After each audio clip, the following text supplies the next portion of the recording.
اشفاق احمد مرحوم فرماتے ہیں کہ میں اپنی اہلیہ بانو کے ساتھ انگلینڈ کے ایک پارک میں بیٹھا ہوا تھا کہ وہاں تبلیغی جماعت کے کچھ نوجوان چہل قدمی کرتے ہوئے پارک میں آئے۔ اتنے میں مغرب کا وقت ہوا تو انہوں نے وہیں جماعت شروع کر دی۔ ان نوجوانوں کو نماز پڑھتا دیکھ کر نوجوان لڑکیوں کا ایک گروپ ان کے پاس پہنچا اور نماز مکمل ہونے کا انتظار کرنے لگا۔ میں نے اپنی اہلیہ سے کہا کہ آؤ دیکھتے ہیں کہ ان کے درمیان کیا بات ہوتی ہے۔ مرحوم فرماتے ہیں کہ ہم دونوں میاں بیوی وہاں چلے گئے اور نماز ختم ہونے کا انتظار کرنے لگے۔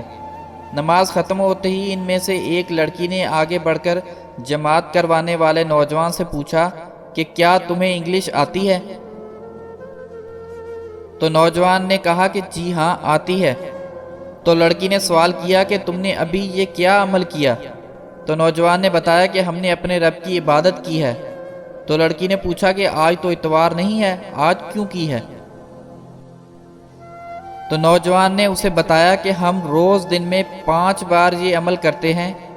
تو لڑکی نے حیرت سے پوچھا کہ پھر باقی کام کیسے کرتے ہو تم؟ تو اس نوجوان نے اسے مکمل طریقہ پوری بات سمجھائی۔ بات ختم ہونے کے بعد لڑکی نے مصافحہ کرنے کے لیے ہاتھ بڑھایا تو نوجوان نے کہا کہ معذرت کے ساتھ میں آپ کو چھو نہیں سکتا، یہ ہاتھ میری بیوی کی امانت ہے اور یہ صرف اسے ہی چھو سکتا ہے۔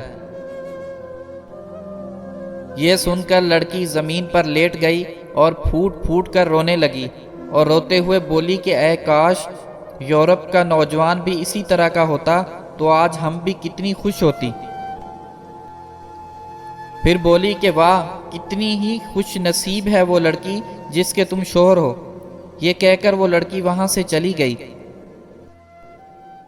اشفاق احمد مرحوم فرماتے ہیں کہ میں نے اپنی اہلیہ سے کہا کہ بانو آج یہ نوجوان اپنے عمل سے وہ تبلیغ کر گیا جو کئی کتابیں لکھنے سے بھی نہیں ہوتی۔ بے شک عزت اور سربلندی اسلام میں ہی ہے۔